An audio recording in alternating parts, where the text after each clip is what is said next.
Hello, everyone, and welcome to another episode of The Lifting. Today's episode is being recorded on 4/28/25.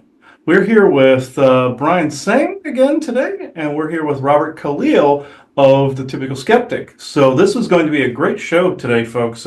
It's going to end up more of like a discussion Q&A kind of hybrid today. So before any of that, I must say I open this circle to true benevolence with no conflicting agendas of this moment in time. So Joanna? We are all one, and when one is harmed, all are harmed. When one is helped, all are helped. Therefore, in the name of who I am, and I am one with all there is, that only the highest good be done.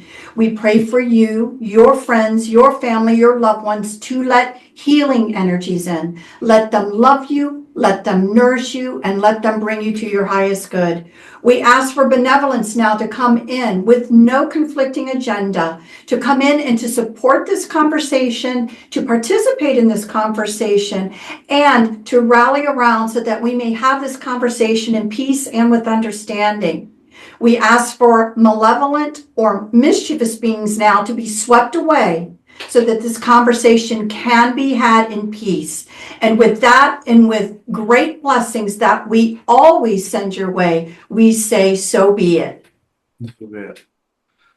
Okay, this is actually going to be a very interesting episode. Not only are we promoting both the movements of both of these gentlemen today, fulldisclosuremovement.org and Typical Skeptic. There was a show off recording here or a topic for the show off recording that we were discussing, which I find very, very prevalent, that has happened to us in the past few days, in fact. And over the years, we've done shows on the subject, the bad effects of good intentions. What that signifies is if someone has a very powerful psionic field, a very potent psychic field, I should say, and they are, say, thinking about a particular person, or if they are thinking about a particular place, particular time, particular memory, they may activate a portal that then opens up to that time frame, bringing things to the here and now when you don't need to mirror that, past lives included in this argument. Then you have people that are aiming at other people. Maybe a question needs to be answered. Maybe there's an emergency. Maybe there's something horrible that happened to that person. They're just asking for help, something like this. And it will send this bombardment or barrage to the other end of that tether. And it opens a portal probably no bigger than the size of a golf ball. And even smaller. I've seen the size of a pea, actually, will do it. It makes it very difficult to locate on someone's property. It could be that big. I've run into this the past few days where somebody we know that's very kind has a very large set of psionic abilities. Very, very, very good at it, actually. But it's untapped, or I shouldn't say untapped, but it's unmanaged. And portals open up, and beings that are on the other end that would be, say, harassing that person end up on the other end of the tether. And even as much of security as I have around here, they would be focused either on myself or in the office here. And that ends up presenting a problem. So therefore, the people have to be taught how to manage this particular ability. Kind of like almost like the X-Men school, in the X-Men movies, or or things of that nature. There has to be some kind of instructional place for this. And so it's interesting because, again, people are so used to hearing the story that someone is born into this ability, that they come in. But again, for myself, although there was a little bit of it and the potential was there, I would say that mine just kind of opened up on its own naturally a little bit later. And that is beginning to happen to a lot of people. But when we talk about, again, what does it happen? Like if you're hyper focusing on somebody and you have this skill, read my text, read my text, read my text, read my text, answer me, answer me, answer me. And again, it could be a friend, it could be somebody. Literally, this is what the other person will start to get. The pressure on this part of their head, because you're what we call pinging the amygdala. We are basically the pressure and the pain that can start on this side of a person's head if they as well can feel things, is almost unbearable. What it has led to in people's relationships is people to unfriend each other. People can't stand to talk to one another. People get blocked. People have problems. The reason why, as I was saying to Brian a minute ago, the reason why I feel this is such an important topic is because, again, there is no owner's manual that you get. It's going to be through conversations and through things like this that we try to spread this information to help people, number one. And if you're desperately trying to put together a unity, right, this type of energy with people who are excited and want to become a part of it, but they don't have the mechanisms to understand what they're doing, it can actually destroy a community. So the reasons why, we would like to spend some time on this, and be it right now in this conversation, and of course in later conversations, is the fact that we want so badly to see the full disclosure movement, the community develop and everything, but there truly are a lot of people that do not yet understand these concepts. And so we almost have to teach people again how to behave. It's almost like, how do I learn to be quiet? How do I learn, right, not to let the streaming force come through me? How do I do these things? Because what I want is, what everybody wants is more community, but we have to have, let's just say, the proper classroom manners, right, of how we deal with one another. But people don't Actually, Joanne, happening. I'd love to speak to that, because this idea of unity, and then it just really lends very well to this topic of spiritual hygiene and how to get a handle of your abilities and activate them properly so that it's for yours and everyone's highest greatest good, and it's not leading to getting hijacked and sidetracked. And first, it's not just unity for unity's sake. I mean, I literally had someone messaging me at 2:30 in the morning about why I had to unify with this other person who backstabbed us in the community last year, and because wouldn't it just be so great if we were unified? And I have to explain, first, it's spiritual warfare. At the point where spiritually someone is a narcissist and they're attacking all of us and they're lying about us after they withdrew from the conference and told the rest of the team to F off, and we decided to keep the show going, and then now we became the bad guys. The only time we're going to have unity is if this person apologizes, is public about it, maybe has us on his platforms, and recognizes us, and also drops some of the negative people that they're working with who, yeah, they're real. They were really in the programs, but in the here and now, they're using the remote viewing and astral projection abilities to astrally peeping Tom and assault people sexually. Okay. Then you've got, my family friend who had that spontaneous Kundalini awakening. Not only did she end up in a psych unit, but on her way in, she had kind of these agents, so the other side, who apparently do hone in on people who are now activated. And our friend Ida Farhat, when she was Kundalini activated, they began tracking her much more strenuously than they already had. And then to the point where she woke up one time in her apartment and she's surrounded by the Men in Black types, or Greys, I forget which, and they basically deactivated her Kundalini activation. They nerfed her because they didn't want her running around fully activated like that. And that was a number of years ago. Oh yeah, I personally have run into that, where people get fuzzed, where people have military show up after they've had this activation. They've had military show up, and these people try to, I use the term lightly, try to use chemicals to dumb them back down again. They try to use psionics to dumb them back down. I've caught them numerous times try to come after us too. So both Men in Black and military spec ops alike. I've run into multiple factions of them as well. And every time they try, I say, you guys are a special kind of stupid. It's impossible. You can't do that. Well, it gets better with David Purcell. Because they'll see that he's in dream state, or he's going to travel around in the astral, and he's being messed with, and then he's repelling his psychic attackers so powerfully that other people spiritually, magically, they pick up on him, and then they'll approach him in his dreams or in the astral, and they'll say, "Hey, we want you to work with us." And he's like, "Who are you?" And, and some of these groups are not, they're like negative witch coven types who are seeking his power. Absolutely. Yes, And that's happened here too. Okay. And so again, you always have to try and discern what you think the reasoning is behind that. I would love to say it's free and clear of all this, but people will be used and abused all the time.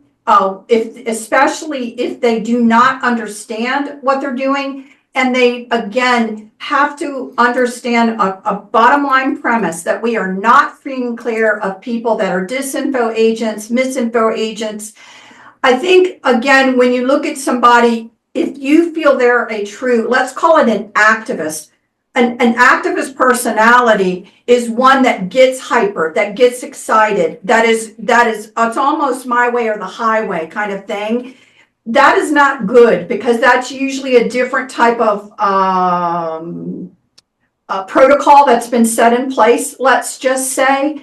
And so it is very difficult to work in these communities if you feel activists, true activists are present. Their mission, let's just say, whether they realize it or not, is not going to be one that necessarily can get along, maybe get along for a little bit, but then not get along because of what their mission really is. And so you also have people that are not stable, and we've talked about this before. They cannot be. Someone got arrested. Can we use the example? I'm going to say his name on the air because it's a matter of public record.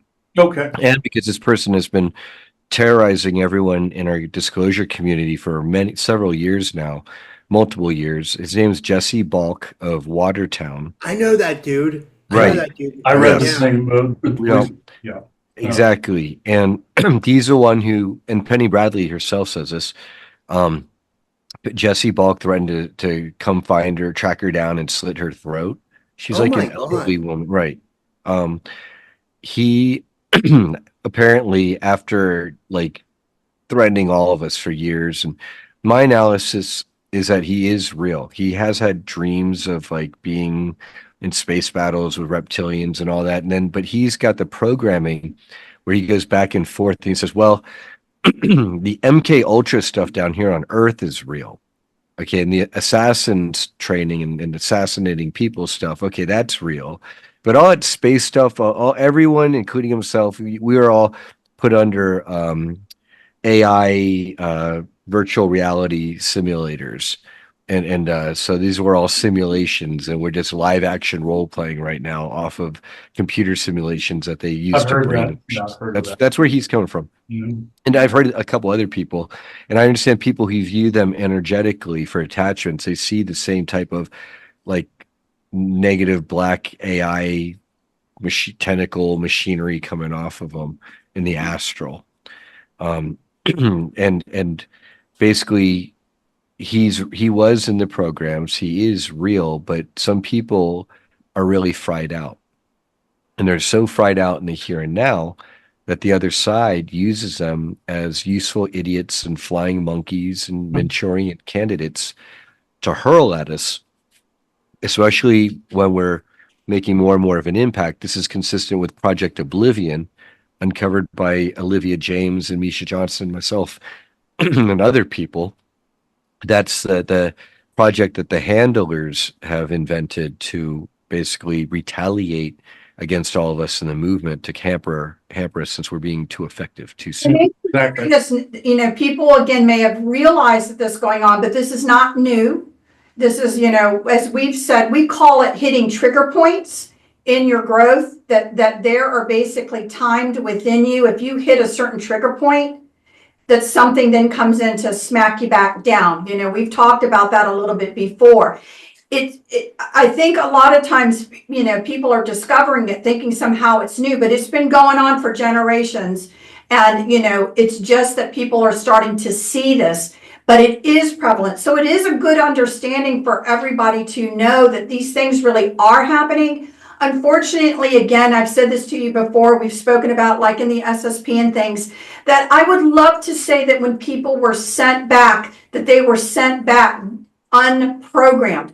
Not true. Most people were set with what we call the triggers of things that were happening. Some people that they really feel are susceptible still, they will make disruptors. They will make them, like I said, either an activist in this subject or another subject. And again, that's why it's hard for us to want to get angry at people, because we know what's done to them to cause these things. There is a subset of people that completely agree to the role that they are going to play. Exactly. There are a subset. I'm going to acknowledge that. So- But so not there's- all. there's- Can I tell you guys what happened to me? Like, honestly, Oh, like, yeah. I'll just tell you, like, so I'm a prime example of being targeted by, I don't know, I guess it's someone in the community. I think that's what I think. Because, like, I think what was done to me was black magic, from my YouTube being taken down to then. What happened was, when it first started, was like, it felt like there was a creature on my head, but I couldn't see it. It felt like an astral parasite. It would always nip at my neck. It would nip at my head. I felt claws going around my head. It was insane. And I had to fight it off, and I had to learn how to fight it off. But I started realizing, I was like, this was definitely sent by someone in the community, or it could be government targeting. They could use entities as well. But I mean, I have a feeling we're going back to what you guys said at the beginning of the conversation. I think we're in the wild west of psionic abilities, because a lot of people are waking up to the fact that they have abilities, and a lot of people are using black magic and a lot of bullshit to, like, harm people. But in my case, I think it did good, because it woke me up to the fact that I had to learn how to, like, wake my own abilities up to, like, fight it. I had other people help me for sure. Like, you guys helped me too, Chris and Joanna, and like a lot of everybody kind of helped me, but I mean, I did a lot myself too, I had to, but I still have it, I can feel it in my back still, like, but it's like, it's going away. It's, but like, it definitely was sent, like, like it was too weird. It was like an astral creature. You know what I mean? It's not something that was like a ghost or something that you would experience here in the three. You know what I mean? I don't know if that makes sense. It's like, yeah, I've seen a number of different variations on a theme. There are these jellyfish-looking ones, octopi-looking ones. Some are machine spiderish, kind of like in the Matrix, that kind of deal, and that kind of deal. And then there are other ones that are more like shrimp-looking ones. And then there's these millipede, centipede, beetle-looking variations, and then Squid ones? Did you have squid ones? Yeah, and they get into your core and they wrap around you, and they'll wrap around through your head and through your neck. And some have pincers on it, like how squid have like those beak like things on them. Then you have also millipedes and centipedes and stuff that and also earwig type things that have these pincers and everything. I've seen multiple variations. Think the Matrix when Neo walks into the machine city and he sees all these little things walking around.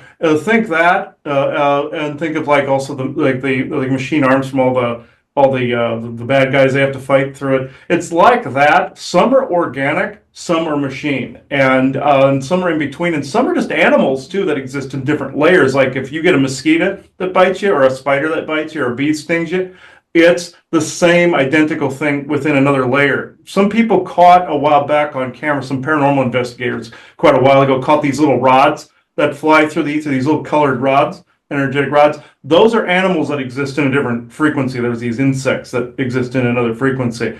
And that's that. Some people think it's all astral parasites. Sometimes it's an animal. In Arizona, I encountered an actual spider group there. Not an ET or anything. They were animals, but they were larger and existed in the deep deserts. And they were just in another frequency. And I found out they were a throwback from like the Cretaceous period or something like that. So it was from millions of years ago. So yeah, there are these variations and variants, and some of them have natural abilities to jam people's psionic abilities too. And the bad guys will harness this, like put a leash or a harness on and say, go for it, go for that guy or that woman. And they'll do it. If they can't completely get you with their psychic abilities, they'll find a jammer of some sort, like an animal or an attachment or something like that. They're cowards. They fling stuff from far away. And all variations and manners of bad guys I've seen do similar tactics like that. Wow. That's Yeah. so interesting. So do you think it was sent then, Chris? Yeah, most definitely, because it's what you say, what you do. It kind of comes with the territory. So again, when we talk about the spiritual hygiene and with what you do, when you bring on so many people, this is kind of what we're talking about, to stop you, we call it the Trojan horse. Something could be coming through somebody else to get to you.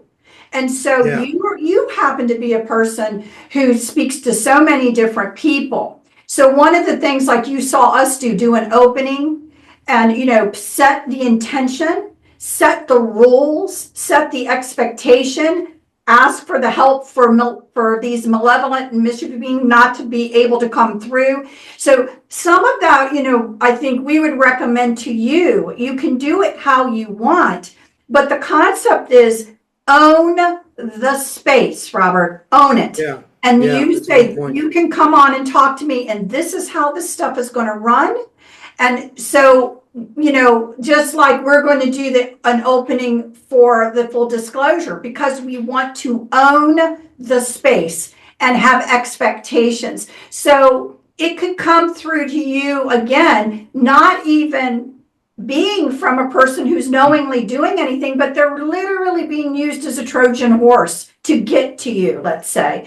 These things happen. Again, I go back to saying that for maybe, at least half the people, they are truly innocent, bystanders who are basically being used. As we were just saying before you spoke, I will easily acknowledge that there is a subset of people that are within this community that are there to cause havoc, chaos, and disrupt its growth. Well, Joanne, Absolutely. but Joanna, that prompted me to think about there's a next subset. That's more, I think, the majority of us, I would say. Mhm. Isn't the people who up there and down here are intentional agents? And I know who some of them are without naming names, we know.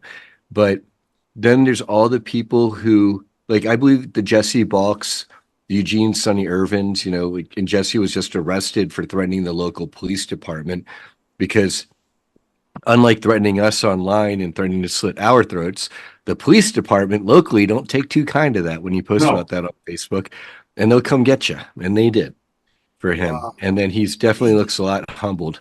Did he have a breakdown, I guess, or something? Or like what? Well, that's the thing is, if you haven't done your shadow work, if you don't deal with your ego, if you're susceptible to voices in your skull saying that you're the number one most important white hat agent, and if anyone doesn't play ball with you, then they're an agent of the enemy, and now you have to take them out and blah, blah, blah. You're susceptible to that if you haven't done your shadow work. If you haven't dealt with your own ego to say, well, wait a second, I'm not the most important agent or person in the whole wide world, and I don't need to attack these people. Like, why?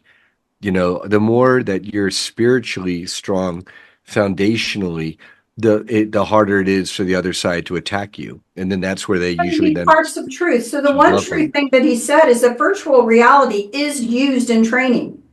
Absolutely. But there's also another part that is real too, that he's saying, no, it's only this. So Just because that's the only thing you experienced, yeah. right, and it could be, or he could be programmed heavily, because again, we have to acknowledge that in like people that are having memories back from the SSP or whatever, some of them are not real memories. They are implanted false memories. This is very difficult. This whole thing is very difficult, that whole conversation. So, we don't want to put people down. Yeah, it's one thing to say it's one thing to say some of your memories may be implanted in AI, but to say that they're all implanted, they're all AI, and No. never mind all these multiple people across the community who have remember each other in the various programs doing various things in different places, and the remote viewers and the psychics and the guides who confirm all of this, and then Peter with the ACIO files, Peter the Insider. Right. To say it's all a hallucination essentially Right. is, I can't ever buy that. No. But again, and I look at, like I was saying before, he's probably a good example of a person having that activist type of personality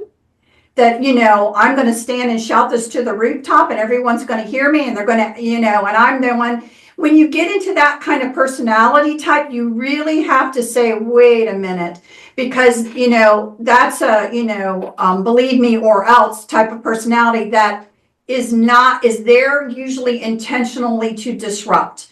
And so it's being able to, again, I wish you well in your journey.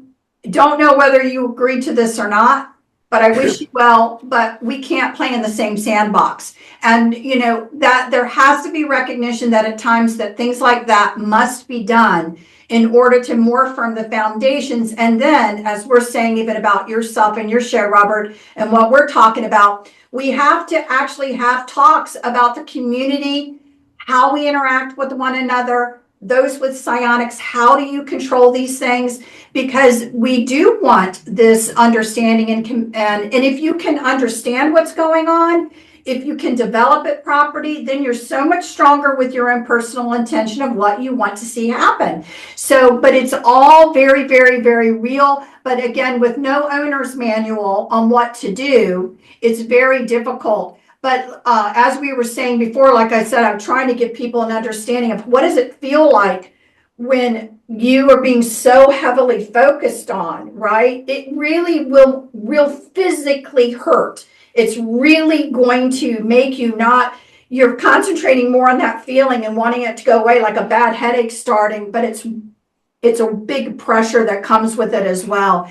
And then how do you make it stop? Unfortunately, sometimes you've got to go to where the source of it is coming from, help them understand to stop doing it. And so it's going to be an up and coming issue, Brian, for everyone to understand. It's an interesting thing because I can see how people say, well, that's not disclosure. And I'm like, it's actually some of the most important disclosure Yes, you it need is. to It hear. really is. I mean, in the Joanne, lead I was up to gonna last say- year's conference, how many people were getting attacked, and then after, and then since, and then now in the lead up to this coming conference, those attacks come with having your abilities activated. Now, those open abilities are now open channels for the other side to attack you. If your Exactly. telepathy isn't that active, then they can't hit you as hard with telepathy necessarily. But if you're a full-on telepathic empath who can channel, then it's like they're going to have more access to you because it's a double-edged sword. Yeah, you can access the world more in that way, but then they can use that as a channel to hit you.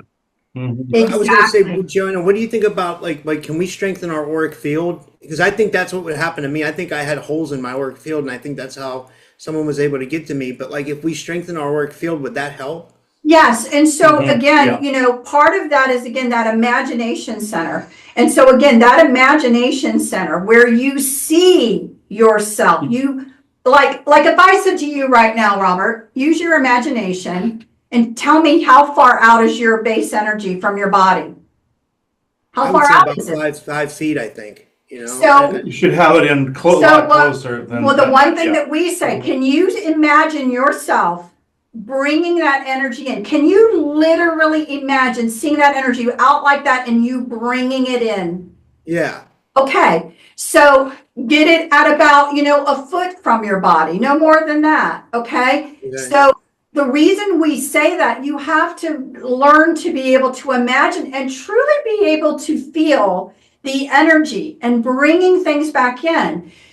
If you don't want unwanted attention, if your skills are going, you have to learn then to cloak it because you don't necessarily want it to be blaring out there for people to be able to attach to, or I say the lint brush of things floating around to be able to attack it. And what ends up happening is I've gotten calls from people where they say, "Oh, I put my aura out 20 miles. Why would you do that?" It's like, and they're like, "Something's wrong." And I wanted to say, "No shit," but I didn't. But I did, But this is a dumb moment, for those people. But I'm saying, in under regular circumstance where you're starting to activate those abilities, what you do is you have to keep that aura very close to you.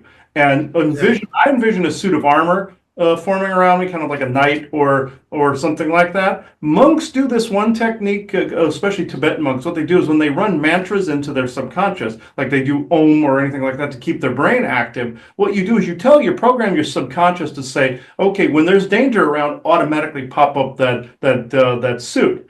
And they brought up an example of this, and I can't believe I'm using the example of this as a disclosure in the media example. The whole Power Rangers thing with the armor. And this actually came up in the newer movie, whereas it was based on like the need or the or moment kind of thing. It wasn't based on you're using logic to try to build this thing around. It just showed up when it was needed. and it was the energetics. And that's what I say in the energetics around you in the auric field. Turn that into your armor or suit or protective suit, and you'll notice that the attacks, if they do hit, will have to hit that thing. And once they hit it, you can either put more of a dead man switch in there so it reflects back to them with equal or superior strength, or you can actually, when they hit it, they just get zapped like a bug zapper. So it's just like you do something like that. They hit that enough times and you're able to match toe to toe and actually have the stronger torsion field to them, they will pick an easier target at that point, or try to. So if I said right now to you, Robert, looking at your energy field, and you're scanning it, if I have in my mind, that there is an area that it's not quite all put together, strongly under your right shoulder blade. So, do you see that? Do you sense that? Yeah, it's actually it's right around my left shoulder blade. That's where the entity sometimes hangs out. Because you're seeing it on your right, so that's how Okay. you get, So what I'm trying to say is that, You hit can you yeah, because sense it's that? the way the camera is. Yeah, Can you sense that? yeah, Okay, and you feel that that's not quite as strong as it should be, right? yeah, Take source energy and knit it back in. See it filling back in. See Yeah. it coming stronger. Put another layer. Put another layer. So what we have to try to help people understand is you do have the abilities to strengthen things. Now, not everybody has learned how to pull off different attachments and stuff of themselves. But if you constantly do this and then look at your feet, is underneath your feet as strongly layered as other parts of your body, and is over your head strongly, layered as other parts of your body. So you need to be looking in that sense about that. This is what I try to tell people. Don't doubt yourself. If you are doing this and your imagination is making you say, hey, I'm feeling a little bit like less over here, fill it in. Don't question yourself. That's the biggest thing where people have a problem is they say, well, maybe it's not real. If your intuition is telling you something's off on one side, that usually means that's the weak spot that keeps getting probed all the time, keeps getting attacked all the time. yeah. And that's what's weird. It's like the entity, like I can't get it off my back. It's still there. Like I beat it in other places. I had it. It was like I was infested with entities. I had one in my throat. I had one in my liver. They were going in and out of my ears. I swear to God, it was very strange. Like that's why when you guys said at the beginning about the psych ward, I was like, holy shit! Like I was real close. I mean, well, I don't think I would have went. I mean, I have so many friends in the community that like just like you guys and stuff that I could talk to that like I would get it ironed out eventually. But I mean, it's like you said, Joanna. Like once an attack hits you, it's like it's hard not to focus on other stuff. Even when I'm doing podcasts, like it's on my mind because I can feel a weight on my head or on the back of my neck or around my ear or on my back, and it's like it's annoying. It's not anything that scares me. You know what I mean? It's just like at 3 a.m. when I'm trying to sleep and the entity's making bumps off my bed. It'll like make pumps come off the pillow or off the bed, and I just get pissed. You know what I mean? It's not, I don't know. So Well, that and from a spiritual hygiene perspective, you don't want to be going to sleep and just having an entity in your immediate bedroom messing with you. No. I got to get rid of it. It's Right, and that's real important. What I need everyone to know is we face the same problems. So I think what people want to believe now, what I call the mythos, is that, I'm going to do ABC and then it will never happen to me again. No, what is going to happen is that you're going to be stronger when dealing with it and you'll be able to handle it quicker and better. But this is a part of reality. It is grounded in to where we live with entities and, psychic stuff or whatever. So everybody, for Chris, it gets, I feel bad for him because everybody wants the fix. it's not going to be the fiction. And also, if something will also continuously come back, if your oversoul is basically saying, no, this is how this version of myself in this particular timeline plays this out in order to bring about the desired result. That's So basically, I remember when you guys were on my podcast and we kind of talked about this. It's like each person needs to individually, like spiritually strengthen themselves so this stuff doesn't happen to them over and over again, right? Like, is it? Deal with it better. I just Yeah. am saying, instead of saying that, you're going to get to this energetic point of being at a place, where you're in that energetic level, when you're back connected to your higher self. They don't Yeah. get this, but the Yeah. avatars do. And it's a part of the reality and what's going on. We are in, I call it the baby phase. We're learning that it's real, right? And we're starting to learn the different aspects of how we deal with it. And what do we do? And can we do anything? And maybe when do I need help by somebody else? That's where we are. We're not at the level of perfecting something yet. So, that's what people have to understand. But I get it. Who's not tired? Right? Who wants to be the one sticking their head above to be smashed back down, right? I get all of the conversation. But I have to say that we actually, a lot of us, knew what we were getting into when we came in this life. Do And you think we signed up for this, Joanna? Like, I hate to say it, but right? But, can you see yourself doing anything else no matter what? no, honestly, I feel like, podcasting is like my calling. I feel like I'm meant to do it, but I mean, I didn't think, like, if you would have told me this 5 years ago when I started, like, I mean, I knew about Max Spears, but I didn't know a lot about the SSP. I didn't start learning a lot about the SSP till like 2022. And then, maybe 2021, but I knew about it before, but like, that's when I started interviewing people more, and I didn't think that any of this would come with the territory. And like, it's like, we're in a whole different world right now. When I first started getting attacked, like, it was like coming to a realization. I was like, holy shit, this stuff is very real. And it's like, it's in my face now. So, you know what I mean? It was wild, No, It it's really very was. much surreal. And one other thing, because I know Chris is going to want to start channeling here in a minute, is I want to bring up again that there is a lot of things going on. We speak about it, but I'm going to try to really paint a picture now for people to understand. And that is the constant now bombardment of what we call the voice to skull kind of things being streamed into people's minds. I literally mean this, that scenarios and the streaming. So this happens all the time. If you're a type of person like me, I close my eyes, I get to see a video show. I get to see a show. Now, what it is for most of the time is if I'm, just relaxing and I pay attention to it, it's the current V2K streaming out in the area, whatever that subject matter is, whatever they're trying to cause, whatever they want you to believe. A lot of it has to do with somehow either an anger, a fear, something that they can control better, right? Pumping it. And literally, if you have the ability to see, right, when that happening, you're watching a movie show go on, okay? You're watching the streaming. I call it really is streaming, right? Some people have the receptivity to see it. It is hard to know when that's happening to you, which I'm going to tell you, hasn't let up. You're not getting a break from it. You're going to go to bed that way. You're going to wake up that way right now because that is the streaming that's coming down upon people versus when you are legitimately seeing something on your own. And it can be very difficult to know the two. You have to really get in touch with your feelings because one is quite hollow, although it's effective to make you be in fear. One, there is more emotion and more substance to it. There is a difference between the two. But it's really important to know that this is happening. This really is going on.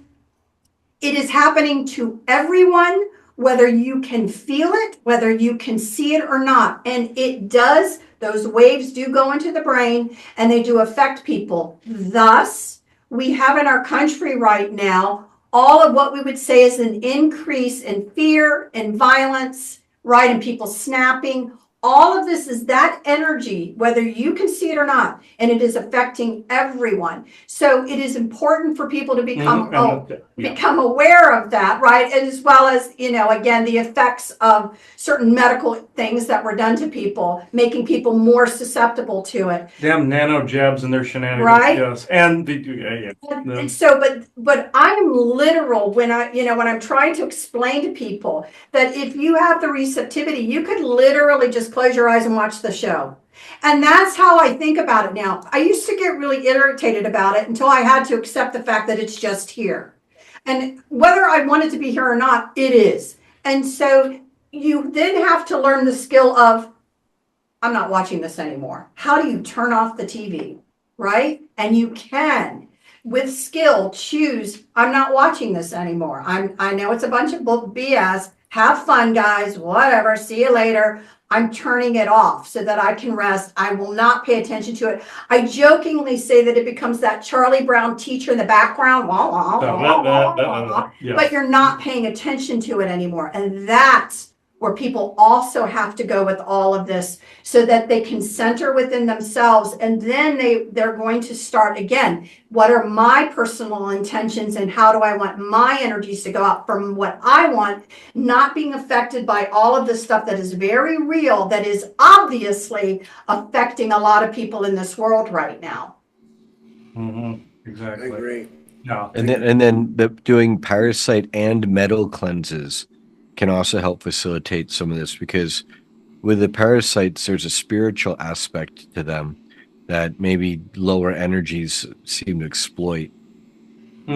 Oh, absolutely. I've actually had a couple real tapeworms before, and apparently didn't get a clue I wasn't supposed to go to that particular buffet anymore. But because it happened twice in a row, I went, a clue, Sherlock, tapeworm. But in this, Check out the big brains on Brad. yeah, exactly. Where could I have gotten this? Oh, yes, but what happened was I downed a bunch of baking soda at the time, and that's what took care of it when I alkalized. That took care of it. But there was a spiritual aspect where it was drawing in all of the etheric tapeworms and all the parasitical entities and stuff. We're trying to get to that because it was a lower vibration. They just kind of slid right into. See, so that's actually very important. If you have something wrong with self, both spiritually and physically, you're going to draw in a bunch of crap you don't want. And if you don't deal with the dark night of the soul or the shadow work, same difference. It's basically two halves of the same coin at that point.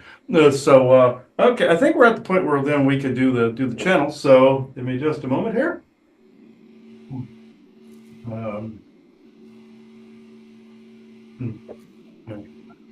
Okay. I would be willing to bet that's Isaac this time. Let me think. Okay, let's see. Yes, okay.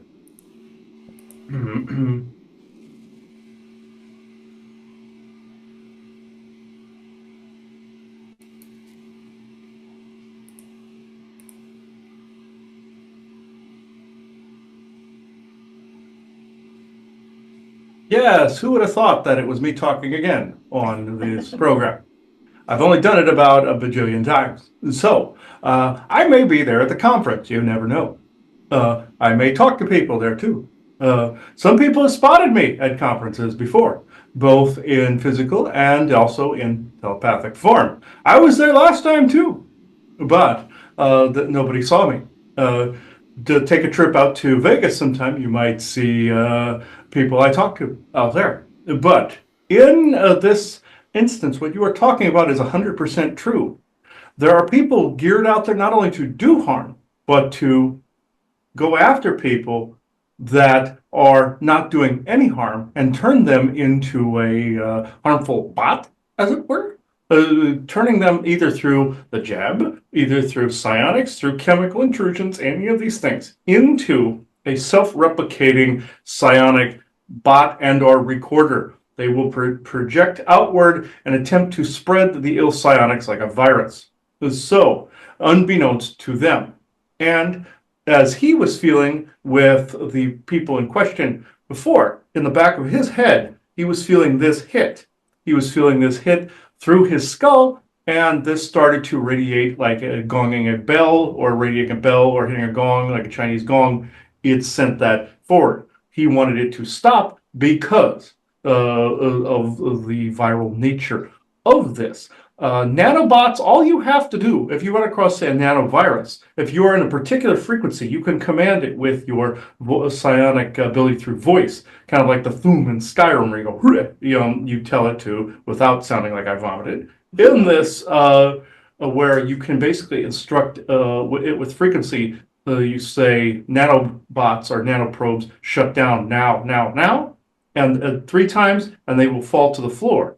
And that's smart dust. If it's within you, you'll just end up taking a gigantic dump later. But, and I mean this in the energetic sense and the physical sense, because energetics process through the body and they become almost like ghost poo. So, I'm only being gross because in current laughing company, I can do this. So, and I may do this at the conference where there might be people that are trying to be more serious and I'm not. But, or will I?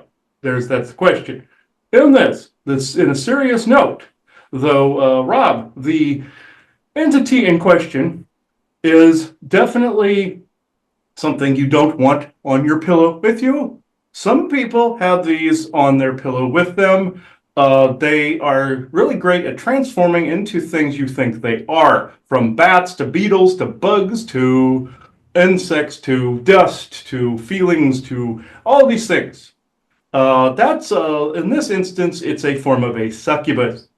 So with this, that is not something you want in your bed because they will follow you around like a parasite. Essentially, is what they are.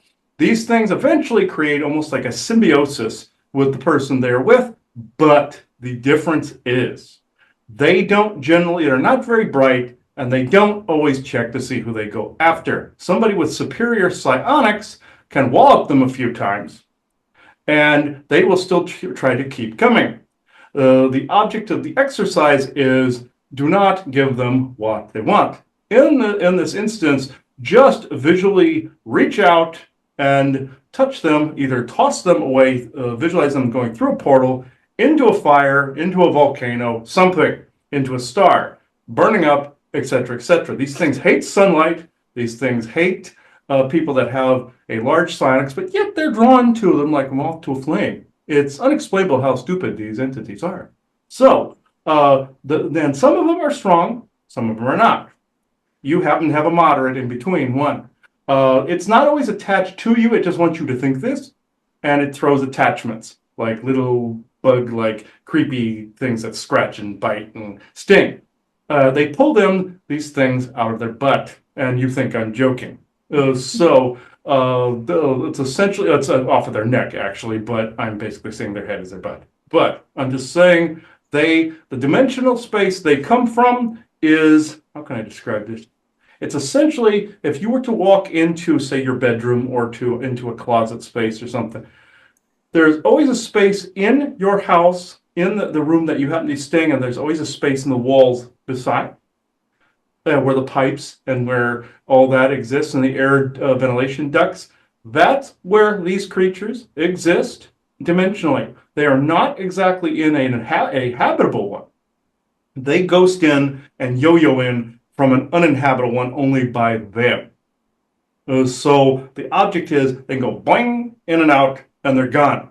And so they can shift and change forms in that way. They can come and go in that particular way. Always search for, remember, Robert, always search for the portals that they come and go in. They like going in and out of closets. They like going in and out of weird little crawl spaces, and not necessarily vents all the time. It's more stuff that's man-sized or woman-sized, and they could shoot in and out of that. Wraiths are more cracks. These guys are more doors. So check for portals, and the way you close these is by going, visualizing the opposite spin of the direction it's going. Vertices or vortexes as well fall under this category. You have to just visualize the spin going the opposite way, and it collapses. Once you close the portal, you will end the connection with this particular demonic entity. Do you understand? Yes, thank you. That's amazing. Yeah, that's amazing information. Can I ask? I'd like to ask about a demonic entity that recently we had a friend of my wife's and I was visiting here from Reno, and she stayed with us for 2 nights. And apparently, when she left a very large shadow man type being, like 6'4", and he really was interested in my wife. Like when our family friend left, he stayed, this being. And then when my wife was sleeping in the one bedroom at night, I was over here in the office with baby. I was on night shift, trying to get her some sleep, and she had some of our dogs around, and she was like holding on to the one dog, Bear, because she said even without opening her eyes or turning around to look behind her, she could tell there was like a giant figure, like a black dark shadow type figure standing there looming over her and the dogs, and they were all protecting each other, and it was very malevolent and wants Liz.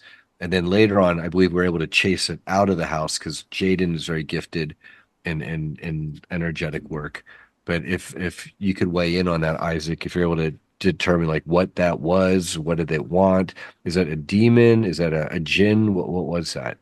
Yeah, damn Frankenstein men from Lanulos, I tell you. No, I'm joking. I'm just poking at Indrid Cold. But this, because, big forehead, get it, should have bolts inside of his head. No, but kidding. Am I, though? But in this was nothing from Lanulos, trust me. I am there currently yo-yoing into this particular space, and no, not from there.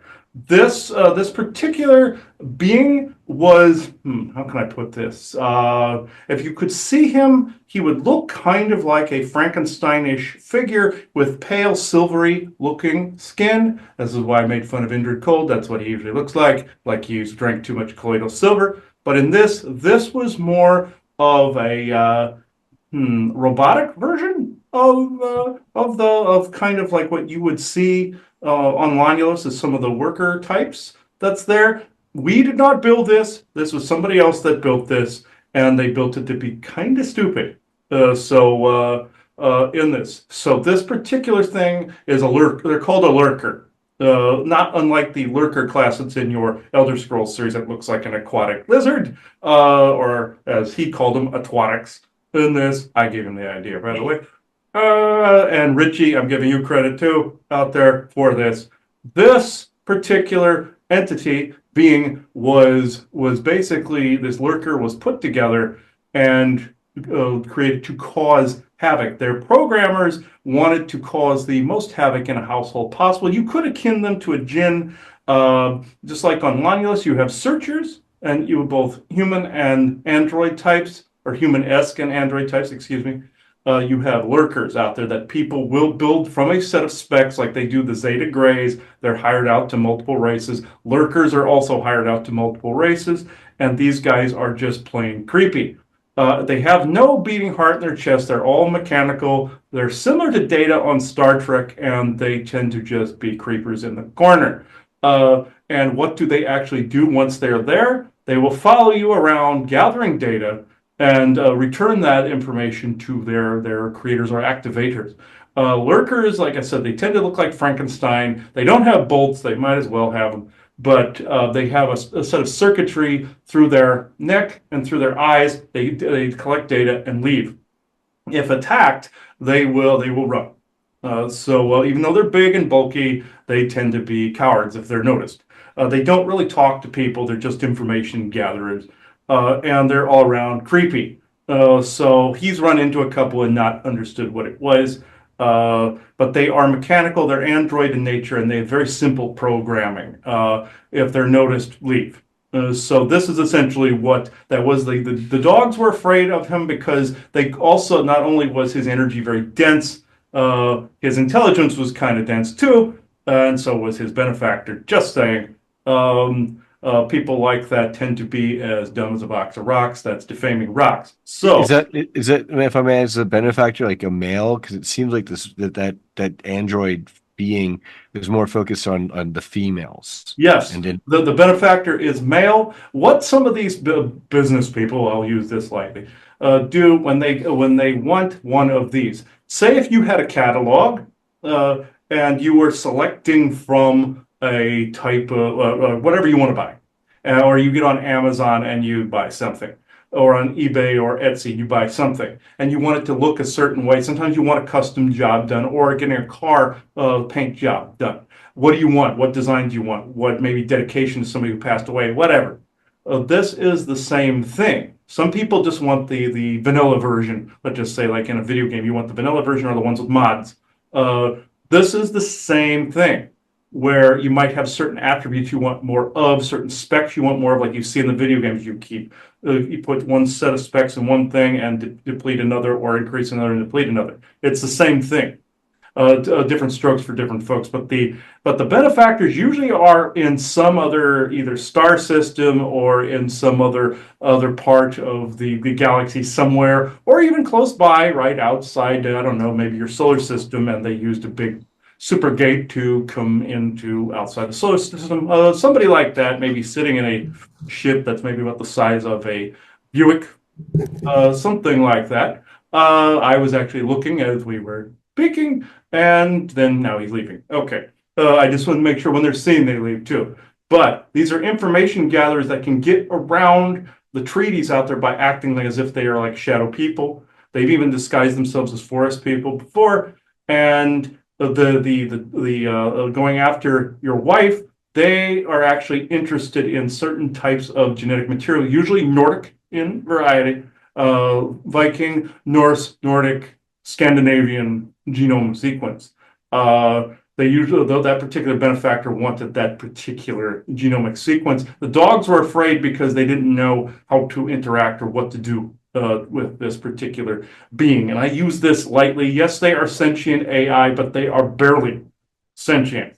They're regarded as a sentience. If you get them away from their benefactor, you can actually teach them to be of a higher sentience. But most of the time, they are just barely, you would see them as maybe like barely a 3-year-old, 4-year-old. If you tried to talk to them, they would not. They would talk very similarly in that. It sounds like a golem almost. Yes, like almost like a stone fire or a golem or something, or like in your Elder Scrolls, an Antronach or something like that. It's extremely similar to that. Golems became sentient beings after a while. Rock golems in particular became elemental forces after a while, after they'd been summoned so many times. They became a race of their own. These lurkers are not too far behind that. And they're ready to become their own race. Some of these races that create these, either genetically or robotically, don't seem to understand after a while they're creating life, and that life will rebel if you poke them hard enough and often enough. So this is essentially what that was. I hope that helped.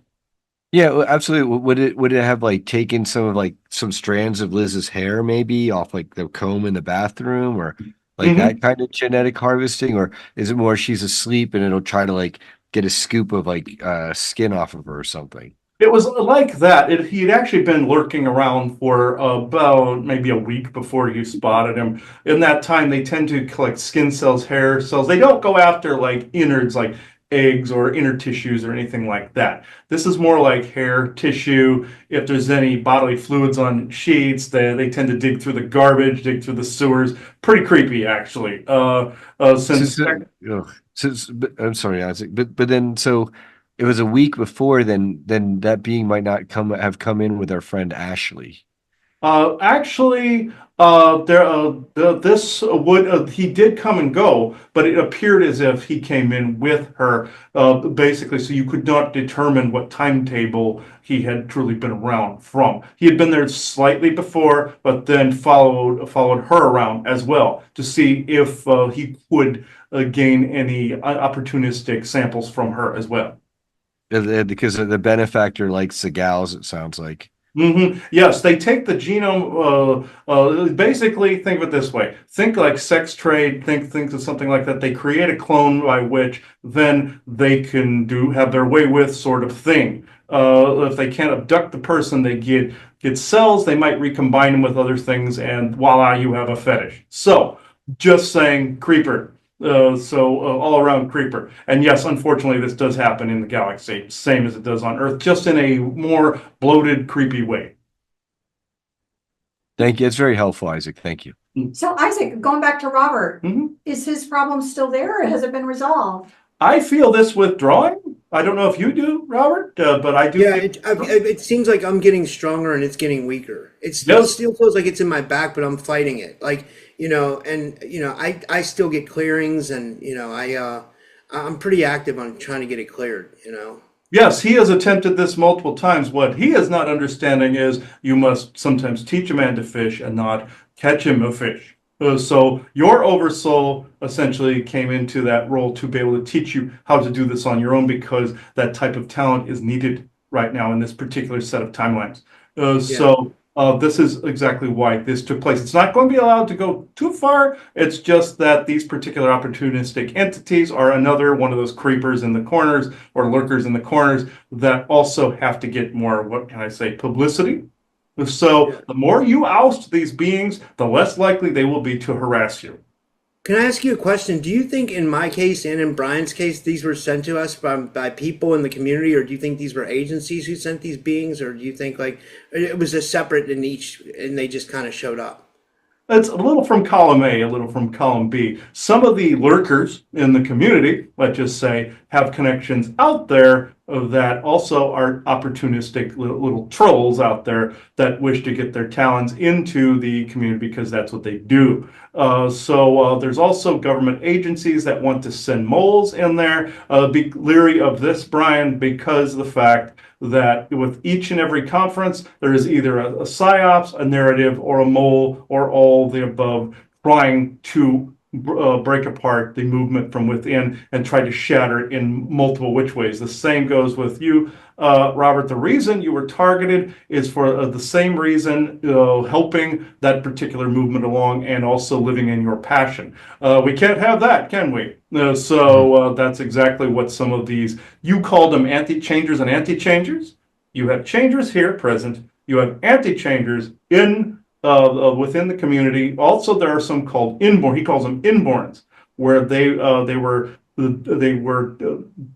created and or altered in fetal stage and programmed to be an agent of chaos. You have a couple of those that have been in and out as well on both of your respects in both of your lives, actually, and also within the movement itself. Be leery of them. They're very chameleon-like. They're very difficult to detect. Some of them have souls. Some of them do not. Some of them are synthetic or synthoid type life forms. You saw them in your Fallout series with a synth type of androidish type of form as well. The lurker tends to fall into the synth category as well. Hmm.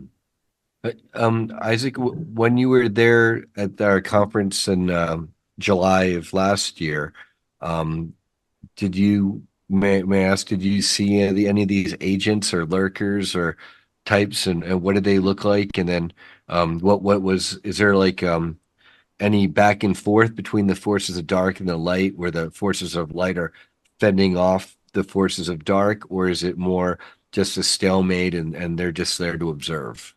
Sometimes it's a stalemate, sometimes it's a clobbering. You got a lot of V2K that was happening there. You had some ETs there that of the really creepy tall white variety. I'm saying creepy variety because I'm part tall white, part human, and Sorlane and Vesa, but with those types, these follow politicians around, these follow presidents around, these follow congressmen around, these follow religious leaders around. And when they see a fledgling conference, they want in there and go, boy, how can I exploit this? This was the alien type that was the biggest pain in the butt that was there. If you could see them, they look like a white elf. If you saw them with long hair, very much like in your Elder Scrolls series or something, that they had this pale white skin, and they would look like a dark elf but white. These have been around a long time. It's the Ebens that ended up creating this particular variant. They can hail a little bit from Lanulos and other places of the galaxy. They're related to us, but not quite. We consider them almost our retarded cousins. But Are those 12th density Palladians, or is that a different group? Because I hear like the 15th density Palladians are good, but the 12th density are really negative. yeah, there are. He calls them the princes of the universe, where they're like a part German Pleiadian and reptilian variety. They were created by some of the Orions, as he calls them, the pretty boys, or like an angel variant. Whereas actually this particular variant came later on. The ones without the wings came later on. These are the ones you usually see that are the blonde haired, blue eyes. But these are different slightly. They have scales in the corners of their eyes. They have German DNA in them. They have its new Schwabenlander variation. It was essentially, this variant was created a little bit after World War II began, and those particular ETs found a match DNA-wise with the German Aryans at the time. And they helped them almost dominate the globe. But in this particular way, they share the ideology, right? And some miscreants, let's say from Cassiopeia, were guilty as well, and reptilian. But with this variety, these are what you would call the 12th density and the other one 15th, even though there really isn't the number coding in this. These are more the lookalikes, where some people are channeling Pleiadians, or think they're channeling a Pleiadian variety, and they're channeling Aldebaran Nordics.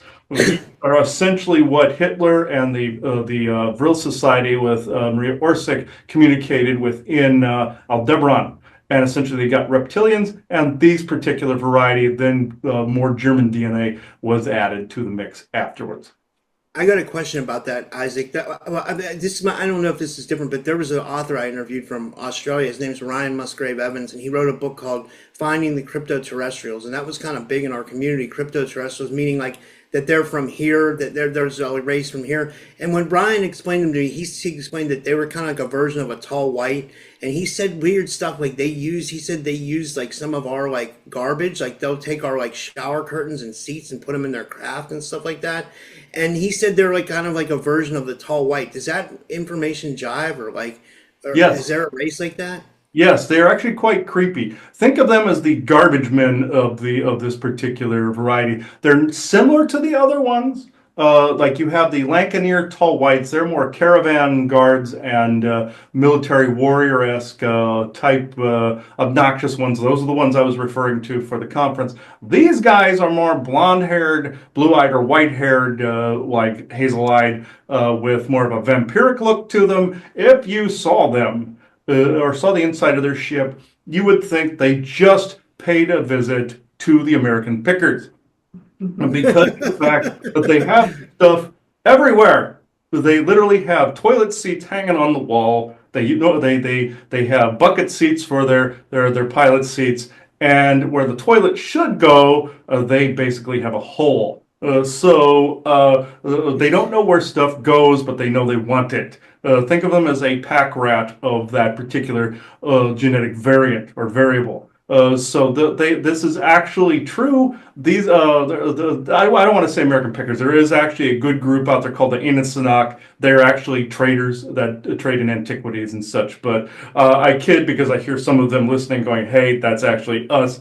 But no, these guys are up there with like almost the Jawas from Star Wars, where they will sell your own crap back to you. There is also a Jawa-like variety as well that are orange skin color. They have that Ahsoka look with like the headdress or the head the way this is, and they basically will sell frequency codes to people. They'll even attack the enemies as well because they're neutral, and they will sell and buy and trade frequency codes like the Jawas trade junk. These other white complexion guys are shorter than the tall whites. They would fit kind of the Jawa personality with the hood and everything. They even talk kind of similar.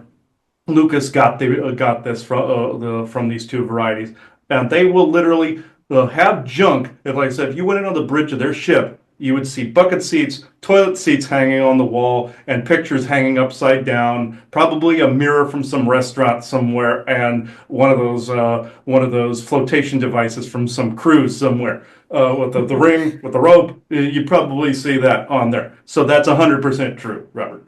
Wow, that's so So I interesting. was hoping for Brian's sake, that you could actually let him know how difficult it is to pull together a conference that you really feel is free of disinformation, misinformation. I know you want to know this, Brian. And we've had outside conversation here with people talking about it. But I think for your sake, I'm assuming you want to know, because I know what your intention are. Believe me, I understand the intention. But I want, Isaac, if you can give your opinion on the realities of our current present moment situation and trying to do that. Yes, to tell you the truth, Brian, yes, it is fairly difficult to manage, but it is necessary to manage. Whereas you have to get rid of the finding the shills, finding the miscreants, let's say, not the misfit toys. You want the misfit toys because they're actually those are good. Those are the ones that actually have the information and actually are stable, minus the ones that are unstable. But you want the whole community to agree to disagree, but you don't want anybody trying to rule the roost. But you also don't want any moles, shills, or narratives being played. Look for narratives. Hang on, he's being interfered with. Look for narratives. Look for yes, there is, say, the ascension narrative, but there is something to be said about evolving spiritually and whatnot. Look for the ones that only hang in a particular area or circle the toilet information wise, where it has not changed in about 30 or 40 years. This is where you will find some of the shill activity, you'll find some of the narrative activity. Look for the people that the information is rolling along and evolving as it is going along. Then you will be relatively free. I cannot promise that the others will not get on your doorstep periodically. It comes with the territory. I would love to be able to say it's 100%. Your conference is the most genuine one that is literally on the market. This is why it was targeted last year. The fledgling ones are targeted very hard and fast, both financially and physically, and try to scatter people with hypnotic, curse spells and AI junk because of the fact because they have the potential to do the most good, and they don't play the game and they don't play ball with both nonsensical galactic politics, and they don't play ball with testing that's out there, and they don't play ball with shills and garbage narratives. So to sum it up, the way you actually police this is by basically remembering the adage: tighter circle, deeper roots. Even though that may seem like a have and have not, the others are doing a have and have not. What you do is you find what you consider to be the best of the best, not in an egocentric sort of way, in a frequency sort of way. What actually jives, what actually works, and even if some of the things aren't 100% from each other, that doesn't matter because people can agree to disagree. They have a valuable lane to contribute. That's not what I'm talking about. I'm talking about the actual moles that try to demolish something from within. That takes some intuitive discernment on your part, but at the same time, these will be very evident as time passes because your conference already has a particular energetic resonance frequency to it that not only are some of these are attracted to it, but the majority that are attracted to it are the beneficial types. Do you understand? Yeah, we're already trying to screen out the participants and the people who attend, not just the presenters and the vendors. And what happens is a lot of the people who attend turns out that they're legitimate seekers, star seeds themselves, and they've been to some of these other conferences where it's more the old fogey ufology 1.0 without understanding that many of us contactees are star seeds, and that's why we're ET contactees in the first place, and on and on. And so yeah, we're definitely getting that resonance energy. Now it's 4:20 p.m. here, a special number. I have to leave to run to get some errands before it closes down because I have to get money wired to some of our presenters internationally so that they can order their plane tickets. But please don't let me leaving end the show at all with you, Isaac, and Robert and Joanna and Christopher, of course. So thank you, everyone. God bless, and thank you for that information, Isaac. I'm going to share that with my housemate about the being we had haunting our home here. I'll tell you about that, Jaden. But thank you for the information at the conference. Look forward to seeing you, or not seeing you, but I know you'll be there this July, Isaac, and love to have you there. And thank you for being there. Yes, thank you very much. Thank you. This is great. Any other questions for myself?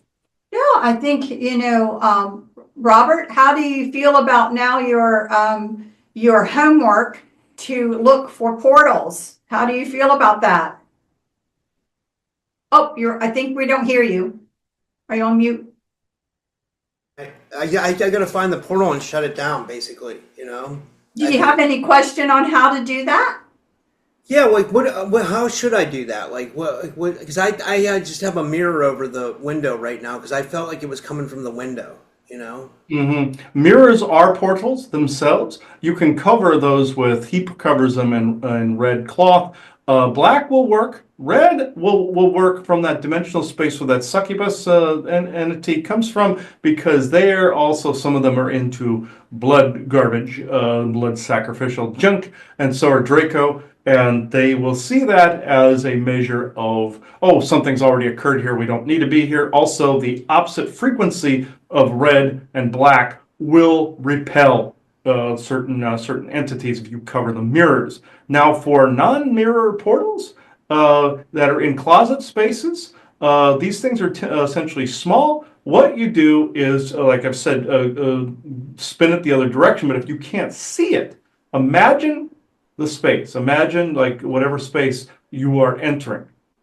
Use that center of your mind and feel it out. Does the energy feel dense to you? Does it feel slightly oppressive or creepy? In that instance, especially at night, especially if you're laying in bed or something feels creepy. Of course, you're detecting something. The whole fear of the dark comes from alien abductions and times when people were hunted by Neanderthals in dark forest corners. That went through the genetic memory, and the aliens, like certain greys, take advantage of this. Certain demonic entities take advantage of this and create anxieties. But with this, just visualize that space being completely clear and devoid of any doors and openings and any entanglements. And also yourself, if you feel like you may have accidentally or incidentally given an entity permission, you just use the Dreamtime revocation. You just say, I now revoke any and all agreements made in Dreamtime with any malicious being and or beings. And when you get up, or when you get up, of course, do that, not your sleep. But in the closet, you basically say you revoke any and all perceived tacit permissions given to any demonic entities or aliens from stealing your DNA and entangling with you in any way, shape, or form. This usually gets the ball rolling that you do not want this being there.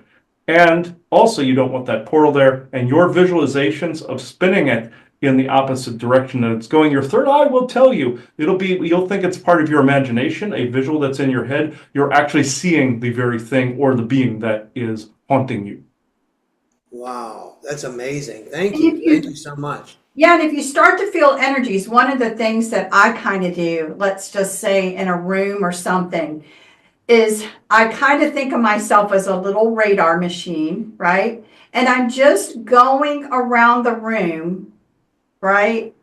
And there may be a place that you keep getting drawn back to. There's something different about this. No, Like no, the bed, for no, it example. really is different right here. There's something about that. It's a feeling that will come. Think of it, like I said, like you're a little radar dish. You may find yourself always wanting to go back. You can't see something, you can't do whatever, but something different is about that. That in and of itself is honing your skills to find those changes in the energies, which are where some of these things are. Does that make Yeah, sense? you know what? I wanted to tell you real quick what happened, how this all started. So, and I can tell Isaac because maybe he'll give me some insight on this. So, it kind of started 2 years ago, with like when my ex-girlfriend was here, like something was touching me at night, and I thought it was her, and then I would look and it wasn't her. Then it felt like 6 months ago, it felt like beings were like. Me and my ex-girlfriend broke up. I went through trauma, so that's probably something, like bad trauma, because I thought she was like the love of my life or whatever. But then I'll try to do this fast because I know you probably don't have a lot of time. Then 6 months ago, it felt like beings were literally like this futon behind me. That's where it seems to be active. Like beings were portaling up when I was laying on it and like loosh feeding off my liver because I have fatty liver. Okay, that was the second thing. So I felt like I got rid of that. Then 2 months ago, I was laying here and I was getting energy work at night. Like my friend was sending me energy work. So I thought it was normal for I would go to bed and someone would be touching me, right? Well, what happened was one night I was laying in bed and touching my head, and it was like, and I didn't know what it was. I felt like it was weird, and then it seemed to like make it pierced my crown, and it sent like a burning sensation into my crown, and then all these flashes went into my eyes. I swear to God, on my dad's grave, I would not lie about this. And then my whole body started convulsing. I swear, and ever since that night, I've had some kind of like weird entity attachment. So I thought maybe is just a succubus, or is AI involved too? Like I don't. After telling you that, Isaac, what do you see? Like, do you see anything? Yes, so this did go through your X as well, but there is another component. There is some AI component to it and V2K component to this. Also entities, and also this some of this photonic garbage that's out there. Another way they will try to create their environment within yours. Every home and building has a version of itself in a dimensional space. They always say buildings are alive and have a consciousness. There is a version of it in a dimensional space, or kind of like humans have a light body kind of thing. Now, say if you had somebody that could create a net that could grab, say, someone's light body, which there are pirates out there that are capable of this, and you usually have to go retrieve that.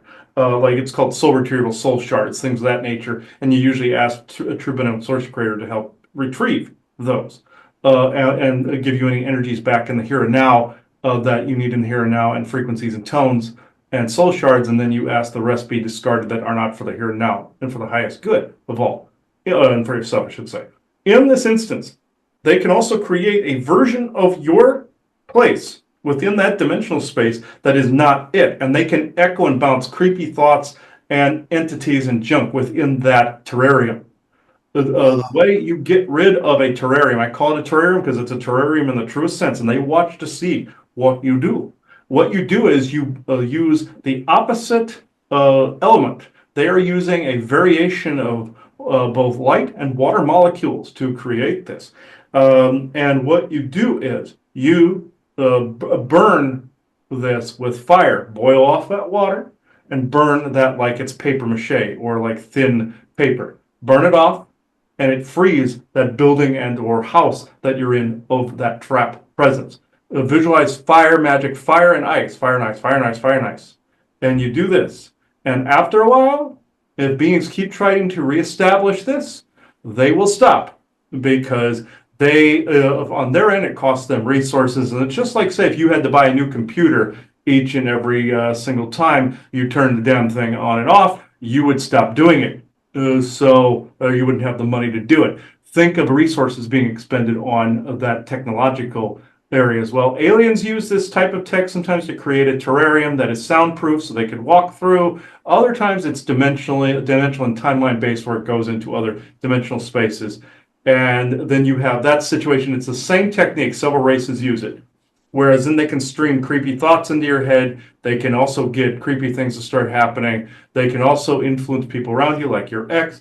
And also you had the succubus that was jumping in and out of your ex-girlfriend. I know, creepy, but also check yourself for sexual cords from time to time, because you start cord snipping, that being will not want to hijack you very much anymore either. You do all these visualizations, burning fire through your place, all the other ones I said before, you will maintain the space pretty efficiently.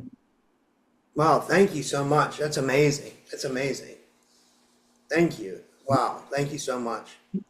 Anything else before we end this?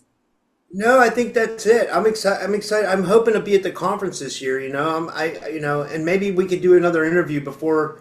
If you guys want to come on my show, we could do another one before the conference. And this was awesome. Thank you for having me on. This was amazing. Yes. Yeah, Yes. we'd love to. We'll just arrange it. We like to support what you're doing. We think it's wonderful. And again, I think, for you to have small groups on and have questions and answers with small groups, allowing the audience to ask questions. I think, wanting to do things like that. I think you want to do things like that as well as just singly interviewing people. I think that's a wonderful way to start to pull this community together. So we wish you well in all of that, and we'll be happy to participate. Yes. That's awesome. Thank you. Yeah, thank you. Yes. That's amazing. Yes, and also, yes, I would recommend actually going to the conference, and also previous one that you missed, you said you got sick with a virus. They timed that to where you felt you couldn't go. Just know they try to time these things for things that are scheduled. This is sometimes Oh, how the AI does things. So be watchful and mindful of this because they will try to derail you in these particular ways as well, either from a viral standpoint, from an energetic standpoint, from a situational and financial standpoint. So keep watching all these. And one more point I will say, money curses. Make sure to pull out your cards, like your credit cards, your wallet, even dollar bills you have. It mainly hits the more electronically based and AI based banking. Computer too. Visualize the spider webs that you have around all of that burning. Spider webs are akin to tripwires, and tripwires are curses. When you hit a certain frequency, those tripwires hit, and voila, money curse. So make sure and do this. Even if you're visualizing that, running a sage bundle over it, you're essentially burning those webs off. Very much like he's seen in some video games like Hogwarts Legacy and the like, where you're burning spider webs, or think Indiana Jones where he's pulling the cobwebs off and stuff like that. That's what the money curses look like. So not to defame actual nature and spiders, it's because spider webs can be protective, but it's the AI and garbage entities that are out there that are creating those. Just remember to also apply all the spiritual aspects to anything monetary, anything that's connected with that, because it's all interwoven and interconnected within the same manifestation and the same path. So that's really all I've got at the moment. So, Yeah, and the only thing I would that's add to awesome. that is what we say and mean it. Mm. When you put your intention out, this is going to occur and I mean it, you don't waver. You don't say, well, this could potentially happen or that could potentially happen. Do you see what I mean? It's going to go Yeah. down this way because I said so. End of statement. It will not waver. So we have to work on our strong intention and not doing it. I hope it works that way, right? Not that. It is because I said it is. So we have to work on our learning our ability to put extremely strong intention out for things like, I'm going here, there will not be an interruption, this is going to occur. Do you see what I'm saying? Yeah. And not allow for those other energies. Work on things like that as well. And something a lot with females especially, there's always a question mark at the end. A sentence is said with a question mark or a hope so, or it can't be like that. This is the strongest. Bam. There is no other, like the big icebreaker. No, it's not happening any other way. So work on things like that too, and seeing it and seeing the end. What does it look like? What does it smell like? What does it taste like? Who are you talking around? What jokes are going on? Do you see what I mean? That Yeah. you're putting yourself there so that you will be there because you said you're going to be there. End of Mhm. statement. Mm-hmm. That's a good point. Thank you. Yeah, that's amazing. I'm going to start doing that. Yes, yes, this has been wonderful. I will now detach. So thank you, everyone. Thank Yeah, thank you. you. Yeah, that's interesting. Yeah, he was showing me all this. I've discovered certain things in sessions as I've been going along, but yeah, I'm glad he amalgamated all that in one basically That's really run-on amazing, paragraph. Chris, that you're able to do that. That's really a talent. That's really that's really, it's mind blowing that you're able to, that's like, that's the only other person I've been able to see channel like that is Ivan Teller too. Ivan channels too. Like you two are the best I've seen. I've never, like, cause you're able to really tap in. You're able to really like connect to another being. Like, it's amazing. It really is. What I do is I used to do it without like crystals and stuff around, and I noticed that I couldn't do it for as long. And so I use this crystal, which I got at the conference from Marvel Bliss. She was selling these, and traded her one of these for one of these. And this is an Andara crystal, and one of the more efficient ones. I used to use a regular one, then a Lemurian one, than this one, and I know Quasi is one of the most efficient ones, and so is Herkimer Diamond. But this, I have them jump that energy through this, and then then to me, and then I can do it for longer periods of time. It lengthened the time in which I was capable of doing it. I'll bring that with me to the conference because I'm going to be doing a live channel there. I normally don't because of all the people that are looking at that moment in time. That's fairly difficult, but over the years I've discovered how to buffer that a little better. Not 100%. I might get pooped by the end of it, but I'll be fine. But yeah, it's where I go 50-50 with a being. I tried the 100% takeover, and that actually didn't end well, where it's literally the being switched out and was in my body walking around and doing stuff with the eyes open and everything. You see me with the eyes closed, because if I open my eyes, you'd probably not only see them, the environment would look creepy to me. It would be all like spiky looking and blobbish looking, like on a bad acid trip or something, or a mushroom trip or something. That's what it would look like if I pop my eyes open. And also sensory from outside would disrupt the channel, and I would be more vulnerable to attacks if I did something like that. Visuals hurt sometimes if you're really overblown like that. I've tried doing it with the eyes open. It doesn't work for me. So I can do it quicker than some can. Some people take a while to go into it. I can jump in and out of it at will, but it took many years to figure out how to actually do that. I had to build that muscle up to accomplish that. Now, I normally do it in the safety of our home, but Brian asked if I could do live channel at the conference. I said, yeah, sure, I'll give it a shot. And I could have a couple of But beats. we'll be setting the space. We'll be setting the energies of that space. I can Oh yeah, guarantee you that. we're going to be doing the opening blessing for the entire conference, all of that, and have our flags up, have our symbols up here like this, and have all that, have our pieces, all that up. So That's yeah. awesome. Yeah. I can't wait. It's going to be exciting. Yeah, that's good. I don't know if anybody has anything to say before I take the show out this time. No, I hope I'm glad you brought up some things that you can now work on. And again, one of the things we really believe is we want people to learn. It's now personal responsibility that people have to learn and understand what's going on, and they have to take personal responsibility to learn some of these skills. It's expected of us now. So we want to share as much of that as we know, as we find out, as possible. Mm-hmm. Yeah, and thank you. You gave me a lot of good wisdom, a lot of stuff to work on, It gives me more of a fight, and it's which I think I'm winning, by the way, against this entity, but this will maybe even hopefully clear it out now for good, I hope. I had to learn that too. I started out trapping demons within poems and writing and notebooks and stuff, kind of like the whole Wes Craven effect, where he had the Freddy demon trapped within a script type of deal. I did that, and then that didn't work after a while, and I was able to actually touch them in their frequency and was able to lob their head off after a while. And I learned in the same way you did. I kept getting attacked. And eventually it was like a virus. You become more immune after a while. So it seems somebody is gearing you to be more of a trench worker type of person, where you're able to hold the space very easily after a while. So at least that's what I pick up, because I started off the same way. So that's cool. That's really cool.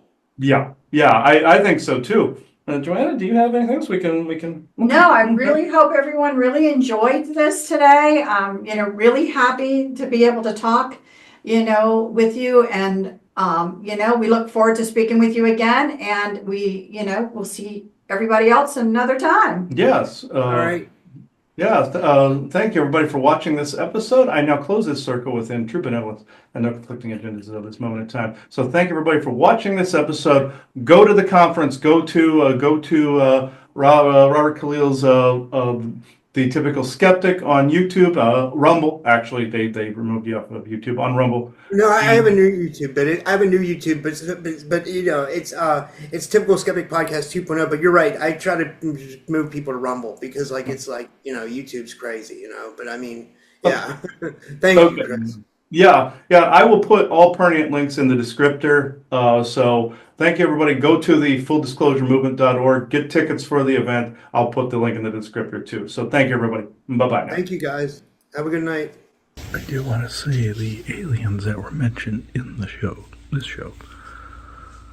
the first time I encountered the Lancaneers were in Lincoln. And they tried to say they were from Nellis, which is true. But they also tried to trace me as I was looking through the multiverse. I even saw a version of Earth that the Lancaneers had totally dominated, and humans were the extinct one, things of that nature.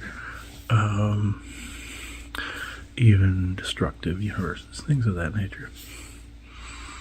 And some of it was BS, some of it wasn't. One was by the name of Gennard. He ended up resurfacing on our Talk with the Galactics, and I had to delete that one because he was full of crap. He kept saying, oh, they would take over as our military-industrial complex, all that other stuff.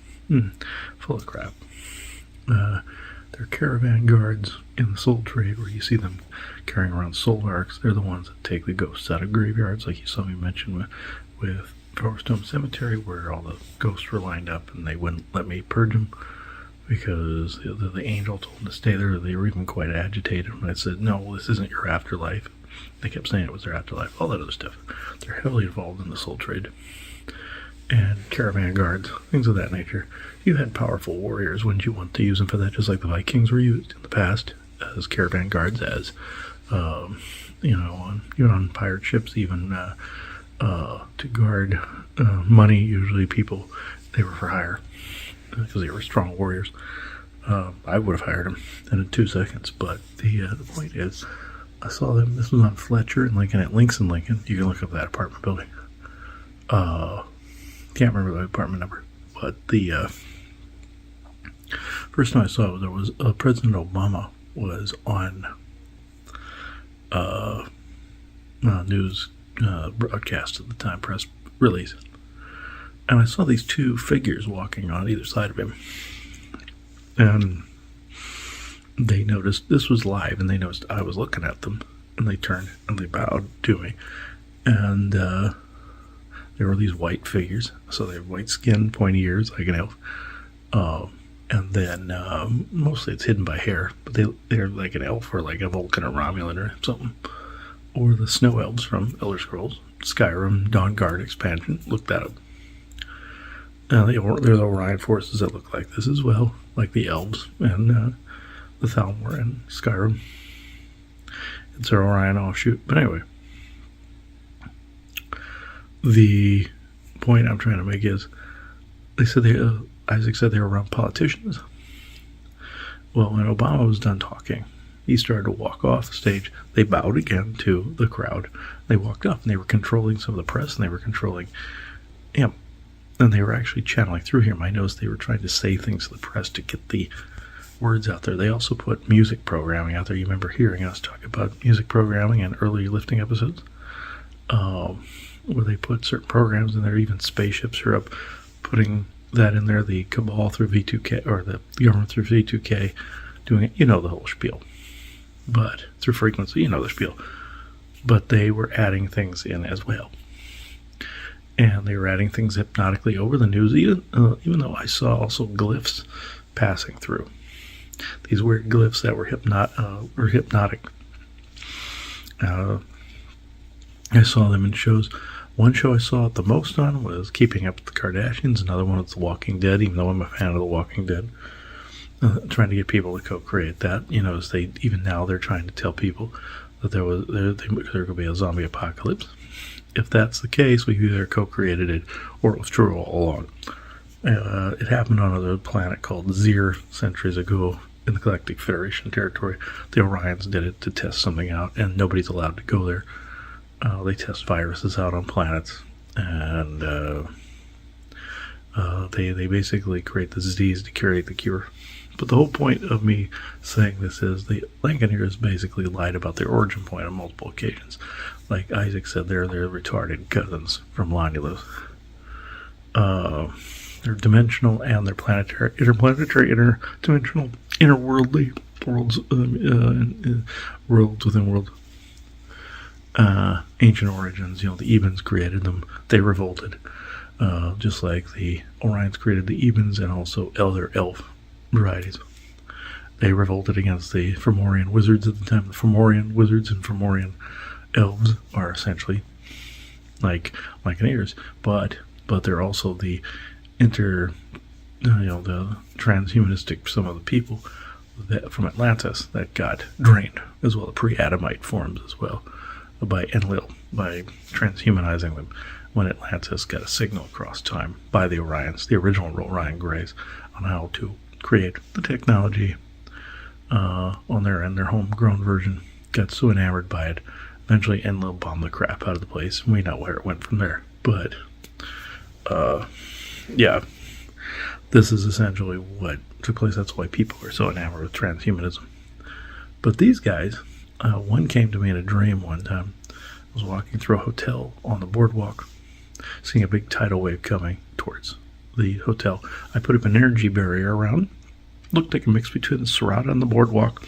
Serrata and St. Pete's, Florida, and the boardwalk here in Virginia Beach, where the Neptune statue is.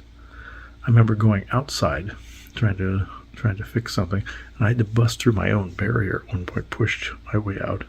Or no, I ended up getting transported outside, tried to get back in, pushed my way through my own barrier, meaning I was in my own way is what that represented. Then I turned around, I see this figure trying to get inside, this tall white figure, and I went up and tackled him. He was paper white, like Casper, the friendly ghost, like white. And I remember taking this acorn-sized blade out, that little blade about like this, stabbing him multiple times. No one's in the heart, and I ended up getting him, but he was stronger than he looked. I was a tall white, and I knew somebody that there was this blonde-haired, blue-eyed figure that came to him in a dream and said, "I'm your benevolent guide," and he kicked the guy right in the nuts and then punched him and took him down. He said he was stronger than he looked. And the German derivative he was talking about, there is this blonde-haired, blue-eyed derivative in the secret space program that they're pilots of ships. And in one memory, there was one that was harassing me and some other crew members on a cargo vessel, this long 3D rectangular vessel. And they were the pilots that could handle the quick move in space, with the star patterns moving. One of us would go, they had a greater visual acuity. And one of the times I got sick of, this guy tied us to a chair. One time I got sick of his harassing, and I finally beat the crap out of him and took a big cattle prod thing out and zapped him in the solar plexus. And he bowed after that, and he was done. But he was stronger than he looked. They're part like reptilian, Aldebaran Nordic, and German derivative. They even have a German accent, and they speak German for the most part. New Schwabenlander derivative, part Nazi, they were from New Schwabenlander, Martian, German, and them. Anyway, and from that point on, they bowed. Draco will do that too. They're a type of Draco, essentially. Bowed. Just like in Star Trek Next Generation, Wesley Crusher is being tested for Starfleet Academy. And this alien that looks human bumps into him. And he goes, "Human, you bumped into me. I demand an apology," and all this other stuff. And Wesley's like, "Oh, I'm sorry." And no, I want this apology. And then Wesley yells at him and goes, "No, you bumped into me." And this alien, he noticed this alien had a webbed hand, and Wesley retorted back at him. And this guy's like, "I like you, human," and walks away. And the admiral goes, "Why did that work?" He goes, "Though some races look human, they're vastly different. By this alien's webbed hand, I noticed, and I don't remember the alien species that called him, in that they usually see human kindness as phony social behavior, and you have to be mean to them in order for them to get you to respect you." And that's how it is with the others. They are so over the top, nasty, and dark, these other guys. You have to beat the shit out of them. Not even Klingon style. They're way above and beyond that. Klingons are cool. These guys are just sadists. And they love tormenting, like playing cat and mouse, like tying people to chairs and zapping them with shit, and zapping people to cattle prods and doing crap like that. Like if you poke and prod them, you can call them a simple name like a doo-doo head or a poo-poo head or something. They'll lose their shit after a while. Draco are that way too. Something retarded, because they know you're making fun of them. They consider themselves superior intelligence, so superior intellect breeds superior ambition. Like Khan in Star Trek, they were genetically created. And they were made in a jar, made in a bottle or tube, and you basically call them a test tube baby, and they will let you know how much they are insulted by that.